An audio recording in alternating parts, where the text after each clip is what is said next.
샬롬.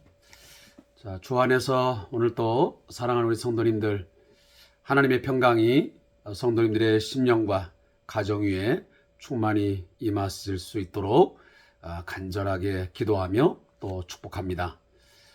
오늘 하루 동안 하나님께서 우리에게 시간과 또 건강과 물질, 많은 것들을 우리에게 주셨습니다. 그 모든 것들을 통해서 하나님의 영광을 위하여 어떻게 사용하셨습니까? 선용하셨습니까? 악용하셨습니까? 아니면 아무런 생각 없이 그저 오늘도 다람쥐 쳇바퀴 돌듯 그냥 살았는지요? 오늘 또 하나님께서 말씀을 통해서 우리에게 주시는 귀한 은혜들을 깨닫고 또 기도하는 귀한 시간 되기를 간절히 바라면서 주3 교제를 통한 말씀 묵상 함께 시작하도록 하겠습니다. 은혜와 긍휼에 풍성하신 하나님 아버지 고맙습니다. 저희의 연약함과 부족함 가운데도 하나님께서 참아 기다려주시고 저희에게 긍휼을 베풀어 주셔서 오늘도 많은 기회들을 우리에게 허락하시며 삶을 살게 하셨사오니 감사합니다. 아침부터 이 시간까지 우리의 삶의 목적이 무엇이었으며 우리의 과정은 어떻게 지냈는지 하나님 앞에서 오늘도 하루를 결산하고 되돌아보는 또 반성하는 이 시간 되게 해 주시옵소서. 진실함으로 우리의 잘못된 허물과 죄악을 이 시간에 고백하게 하시고 십자가의 피로 말미암아 사함을 받으며 새로운 마음과 하나님께 주시는 성령의 충만함으로 주의 뜻을 좇아 살아갈 수 있도록 주여 인도하여 주옵소서. 이 시간도 주의 말씀을 함께 읽습니다. 읽고 듣고 행하는 자가 되어 복된 자의 삶을 살게 하옵소서. 예수님의 이름으로 기도합니다. 아멘. 자, 오늘 함께 우리 묵상할 하나님 말씀은 사무엘하 12장 24절부터 31절까지의 말씀의 내용입니다. 우리 같이 사무엘하 12장 24절부터 찾아서 읽도록 하겠습니다. 읽습니다. 다윗이 그의 아내 밧세바를 위로하고 그에게 들어가 그와 동침하였더니 그가 아들을 낳음에 그의 이름을 솔로몬이라 하니라. 여호와께서 그를 사랑하사 선지자 나단을 보내 그의 이름을 여디디아라 하시니 이는 여호와께서 사랑하셨기 때문이더라. 요압이 암몬 자손의 랍바를 쳐서 그 왕성을 점령하매 요압이 전령을 다윗에게 보내 이르되 내가 랍바 곧 물들의 성읍을 쳐서 점령하였으니 이제 왕은 그 백성의 남은 군사를 모아 그 성에 맞서 진치고 이 성읍을 쳐서 점령하소서. 내가 이 성읍을 점령하면 이 성읍이 내 이름으로 일컬음을 받을까 두려워하나이다 하니 다윗이 모든 군사를 모아 랍바로 가서 그곳을 쳐서 점령하고 그 왕의 머리에서 보석 박힌 왕관을 가져오니 그 중량이 금 1달란트라. 다윗이 자기의 머리에 쓰니라. 다윗이 또 그 성읍에서 노략한 물건을 무수히 내오고 그 안에 있는 백성들을 끌어내어 톱질과 썰해질과 철 도끼질과 벽돌 구이를 그들에게 하게 하니라. 암몬 자손의 모든 성읍을 이같이 하고 다윗과 모든 백성이 예루살렘으로 돌아가니라. 아멘. 함께 읽은 오늘 본문 말씀의 제목은 랍바성을 점령한 이스라엘, 이렇게 되어 있습니다. 이 본문을 함께 요약해 보겠습니다. 다윗 왕은 밧세바와 동침을 하여 아들을 낳아서 그 이름을 솔로몬이라 칭하게 됩니다. 또한 요압은 드디어 랍바성을 함락하고 다윗은 나머지 병력을 데리고 랍바로 가서 그곳을 완전히 점령하게 됩니다. 다윗은 그곳에서 암몬 왕의 왕관과 무수한 물건을 전리품으로 가져오고 암몬 사람들을 종으로 삼아 노역을 시키는 것으로 오늘 본문이 기록되어 있습니다. 먼저 이 본문을 이해하기에 앞서서 이런 역사적인 내용을 한번 우리 같이 생각해 보았으면 좋겠습니다. 다윗이 이 밧세바의 남편이었던 장수 우리아를 전장터에 나가서 죽게 합니다. 그 전장터가 어디였습니까? 바로 이 암몬 자손과의 전쟁이었습니다. 따라서 이 본문은 순서로대로 본다면 랍바성을, 다시 말해 암몬을 정복한 이후에 상당한 시간이 흘러 다윗이 우리아의 아내를 빼앗아서 결국 밧세바를 빼앗아서 아내로 삼은 이후 거의 한 2년이 지난 이후에 이 솔로몬이 출생을 하게 됩니다. 그러니 본문의 이 사건의 어떤 그 순서는 뒤에 부분이 먼저 이루어지고 이 앞에 부분이 나중으로 나와야 하는 것이 어찌 보면 순서일지 모르겠습니다. 그러나 이 사무엘하를 기록한 이 저자가 이렇게 나열을 한 이유가 분명 있을 것입니다. 암몬을 정복하고 그리고 이제 다윗이 밧세바를 범한 이후에 하나님의 책망을 듣고 나단을 통한 책망을 듣고 진심 어린 회개와 또한 그가 하나님 앞에 철저하게 새로운 마음을 달라고 정한 마음을 달라고 간절히 기도한 이후에 이제 그의 삶이 하나님과의 관계가 회복되어지고 그 왕권이 새롭게 재정비되어져가는 그러한 어떤 그림을 그리기 위한 하나의 패턴이라고 볼 수 있습니다. 그래서 그 아들을 낳고 나서 뭐라고 이름을 짓냐면 바로 솔로몬이라고 이름을 짓게 됩니다. 이 솔로몬이라는 말은 바로 샬롬에서 온 말입니다. 그래서 평화다, 화목이다 라는 것입니다. 다시 말하면 이제 그가 성범죄를 저질므로 하나님 앞에 악을 행한 그 엄청난 죄를 저질른 이후 그가 회개하고 돌아옴을 통해서 이제 새로운 하나님과의 관계가 화목한 관계, 새로운 샬롬의 관계가 이뤘다고 하는 것을 암시하고 있는 것입니다.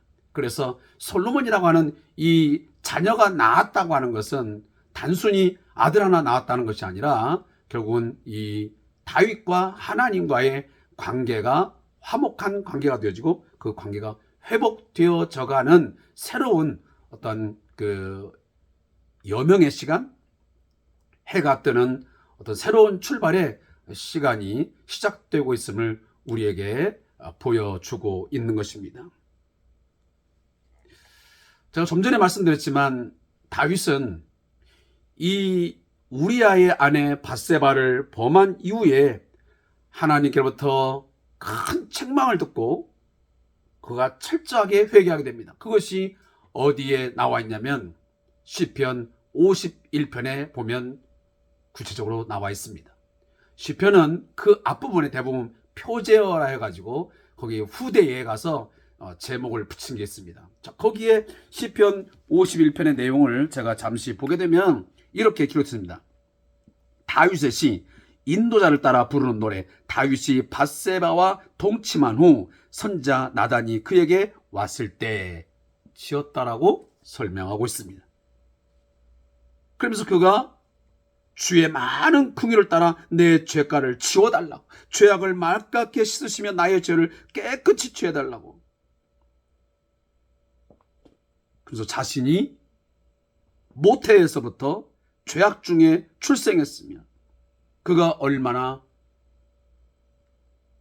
악한 자인지를 하나님 앞에 고백하면서 우리가 너무 잘 알고 있는 우슬초로 나를 정결하소서, 내가 정하리다. 나의 죄를 씻어주소서, 내가 눈보다 희리이다. 하나님이여 내 속에 정한 마음을 창조하시고 내 안에 정직한 영을 새롭게 하옵소서. 나를 주 앞에서 쫓아내지 마시고 주의 성령을 내게서 거두지 마옵소서. 주의 구원의 즐거움을 내게 회복시켜 주시고 자원하는 심령을 주사 나를 붙드소서.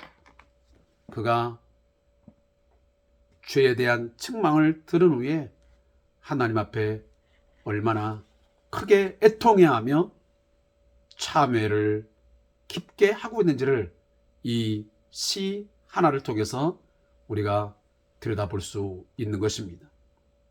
사랑하는 성도 여러분, 우리는 솔로몬만을 정죄하거나 아니 다윗만을 정죄하거나 다윗만의 죄라고 우리는 단정 지을 수 없습니다.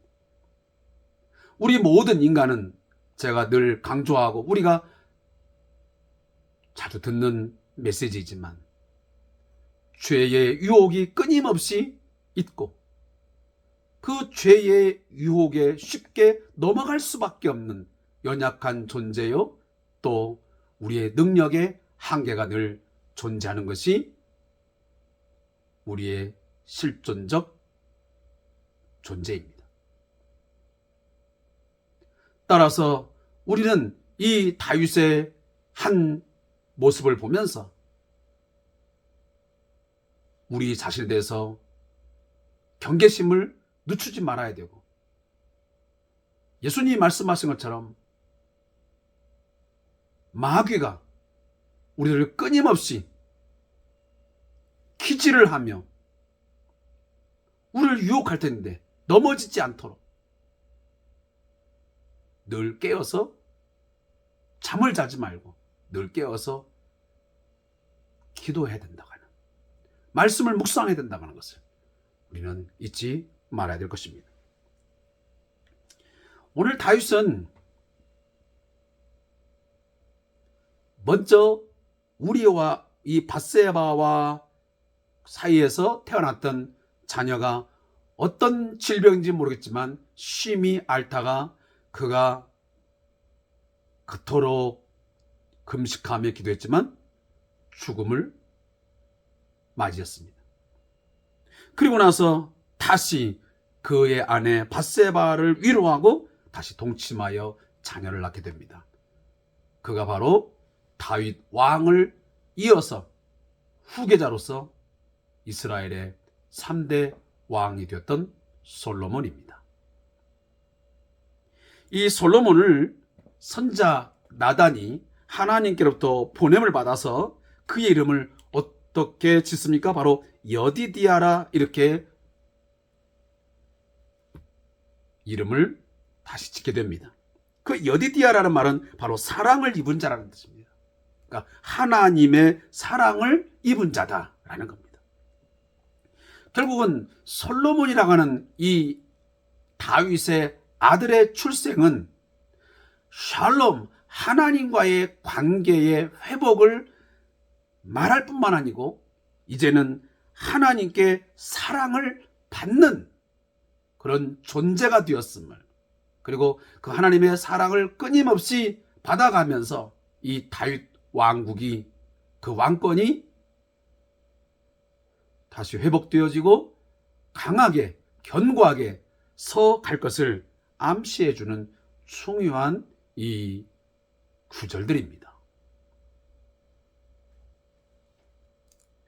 자, 이 솔로몬의 출생 이야기를 또 그리고 그 아들의 이름에 대해서 설명한 후에 오늘 26절에 내용이 갑자기 전환되어서 암몬 자손의 이 랍바를 쳐서 그 왕성을 점령한 요압 장군의 이야기가 등장을 합니다.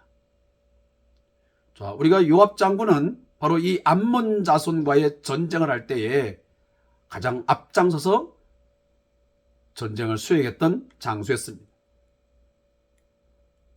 밧세바의 원래 본 남편이었던 우리아도 다윗이 그토록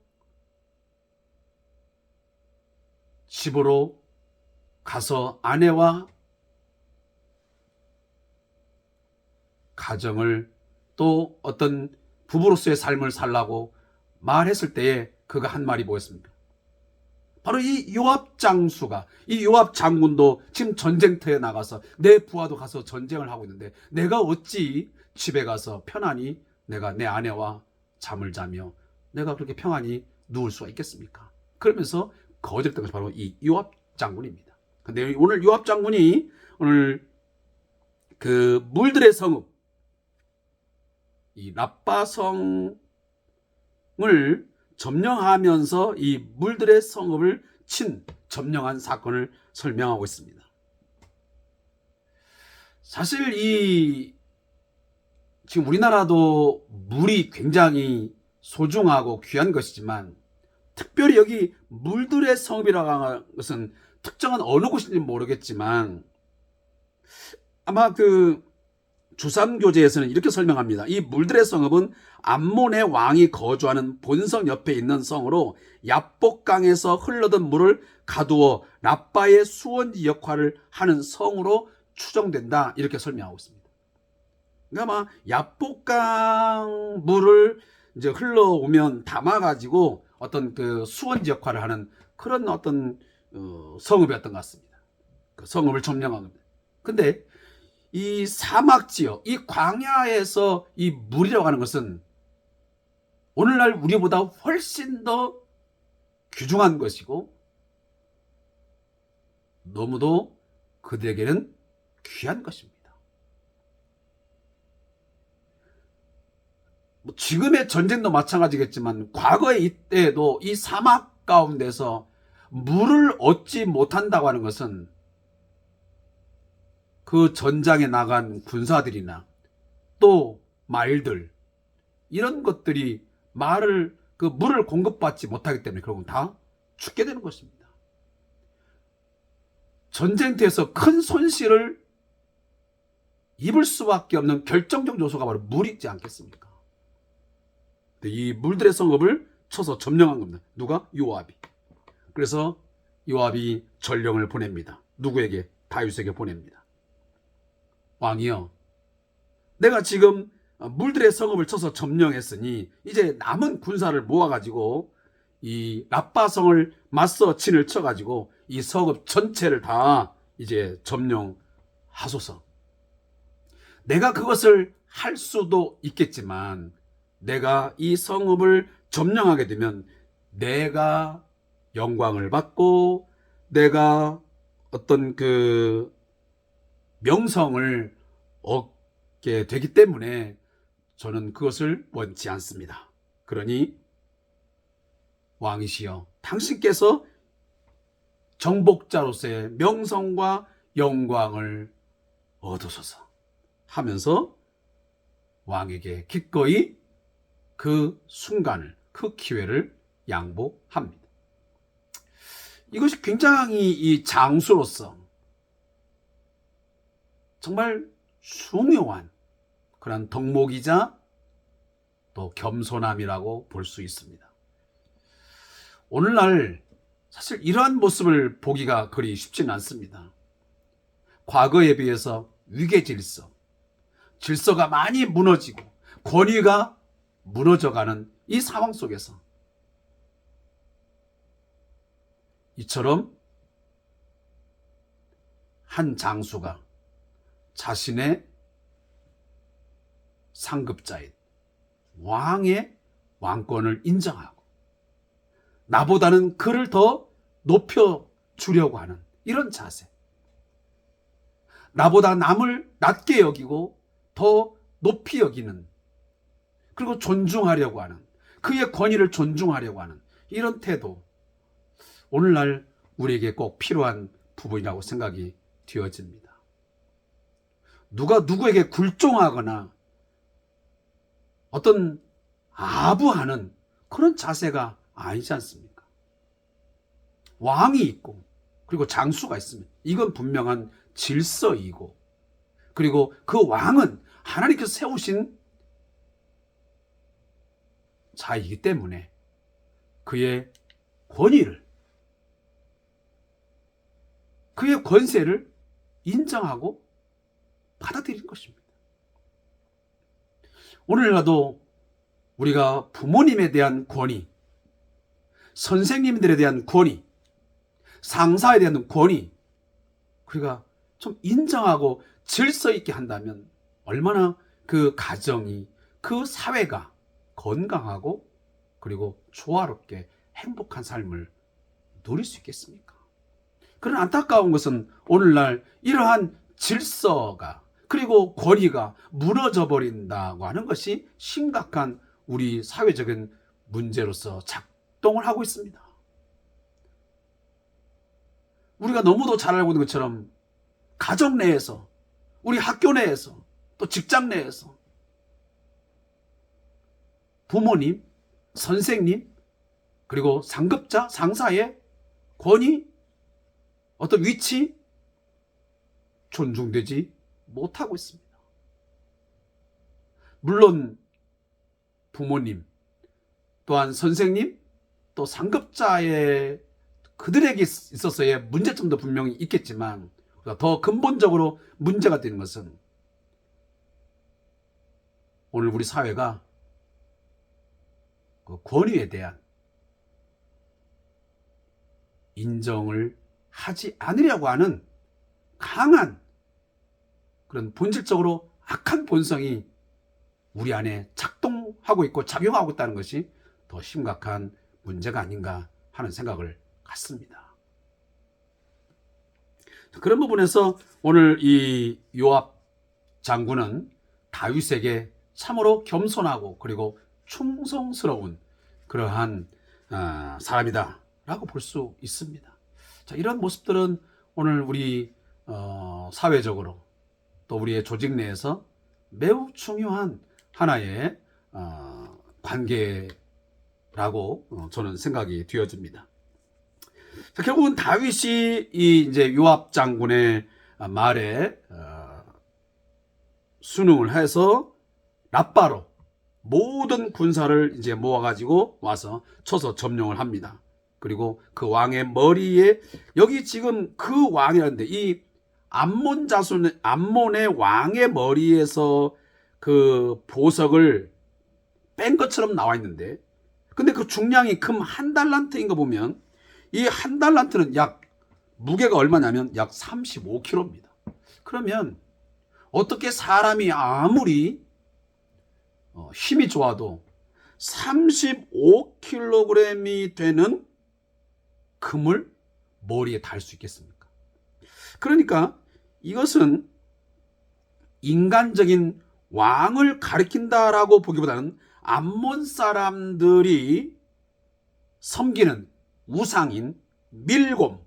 자, 암몬 자손들의 주 우상이 누구냐면 바로 밀곰이었습니다. 이 밀곰을 가리키는 것으로 보입니다. 그래서 이 밀곰에게 이 박혀 있는 그 금 왕관에서 이 금을 떼가지고, 왕관에 박힌 보석을 빼가지고 어떤 자신의 왕관에 붙이거나 다른 형태로 변형을 해서 아마 사용한 것으로 그렇게 보는 것이 훨씬 더 이 본문을 이해하는데 아마 상식적인 선이 아닌가 하는 생각을 갖습니다. 어쨌든 다윗은 암몬 사람들이 섬기는 우상의 왕관을 가져다가 사용함으로써 어떤 자신이 진정한 정복자, 하나님께서 이 우상을 정복했음. 그러니까 밀곰이라고 하는 그 우상보다 살아계신 하나님께서 더 강하시고 그리고 그 모든 것들을 정복했음을 알려주는, 어떻게 보면 선포하는 상징적 행위라고 볼 수 있는 것입니다. 사랑하는 성도 여러분, 하나님은 모든 신들보다 뛰어나며 모든 우상들을 제압하고 그들을 발등상 삼아 굴복시키시는 우리의 위대한 그리고 강하고 능하신 우리의 왕이심을 믿습니다. 그 하나님이 바로 우리의 아버지가 되시고 우리의 진정한 왕으로서 지금도 우리와 함께 하시고 우리를 다스리시고 우리를 보호하고 있음을 믿습니다. 다윗은 과거에 암몬 사람들이 자신의 신하들에게 큰 수치를 안겨줬던 점을 기억하고 그 죄에 대한 보복으로 어떤 것을 실행합니까? 그 암몬 자손들을 잡아다가 톱질, 썰애질, 철도끼질, 벽돌 굽는 일을 아주 고된 고역을 시키는 것을 오늘 본문의 마지막으로 보여주고 있습니다. 자, 오늘 주3교재 저자의 묵상을 읽고 제가 결론을 짓겠습니다. 자, 오늘 본문은 앞의 내용과는 전혀 상반되는 내용을 기록함으로써 독자들을 의아하게 합니다. 어떻게 이런 반전이 이루어지는 것인가? 그것은 나단을 통해 주신 여디디아란 이름 곧 여호와의 사랑하심을 입은 자란 말에서 알 수 있습니다. 다윗은 밧세바와의 간음 사건을 일으키기 전부터 하나님의 사랑을 받은 자요 하나님과 영원한 언약을 맺은 믿음의 사람이었습니다.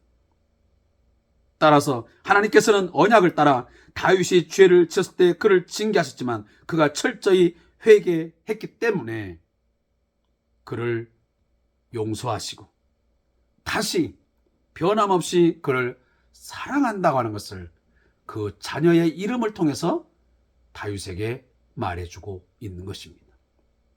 솔로몬도 하나님의 사랑을 받는 자이지만 더 나아가서 그의 아버지인 다윗에게도 하나님은 내가 너를 사랑한다. 너는 사랑을 입은 자, 하나님의 사랑을, 나의 사랑을 입은 자라고 하는 것을 하나님이 다시 재확인시켜 주시는 것입니다. 우리 역시 하나님 앞에 죄를 지어 하나님과의 관계가 멀어지기도 하고 때로는 하나님과 원수인 것처럼 서 때도 있습니다. 하지만 하나님은 결코 우리를 절대로 놓지 않으십니다. 하나님과 우리와의 사랑, 그 사랑 관계에 그 무엇도 끊을 수 없고 그것을 방해할 수 없습니다. 그것이 바로 로마서 8장에 가장 잘 기록됐습니다. 사도 바울이 말했습니다. 하나님의 사랑에서 끊을 수 있는 것이 무엇이 있으리? 아버지가 우리를 사랑하사 그 아들을 주시기까지 사랑했는데 그 사랑에서 끊어버릴 수 있는 것이 무엇이 있겠느냐라고 사도 바울은 우리에게 말하고 있습니다. 우리가 진심으로 회개하고 겸손히 하나님께 나아가면 하나님께서는 다시 우리를 부르시고 더욱더 사랑해 주심을 믿습니다. 하나님께서는 우리의 죄를 끝없이 용서하시는 자비로우신 아버지이시기 때문입니다. 이 자비와 용서의 하나님, 긍휼에 풍성하신 하나님이 오늘도 우리와 함께 하시기 때문에 우리는 소망이 있으며 우리는 감사할 수밖에 없으며 우리는 그를 나의 아버지로, 나의 진정한 삶의 주인으로 모시고 살 수밖에 없는 것입니다. 결단코 배은망덕한 삶을 살지 말고 우리 모두 이 은혜를 어떻게 보답할꼬 하며 하나님 앞에 나아가 기도하시면서 더욱 믿음의 삶을, 믿음의 경주를 다하는 저와 여러분 되시기를 바라겠습니다. 하나님, 오늘도 긍휼에 풍성하신 하나님을 다시 깨닫게 하시니 감사합니다. 더욱더 믿음 위에 서게 하시고 말씀에 순종하는 삶을 살게 하옵소서. 하나님의 사랑을 받은 자답게, 하나님의 사랑을 받을 사람답게 살아갈 수 있도록 인도하여 주옵소서. 예수님의 이름으로 기도합니다.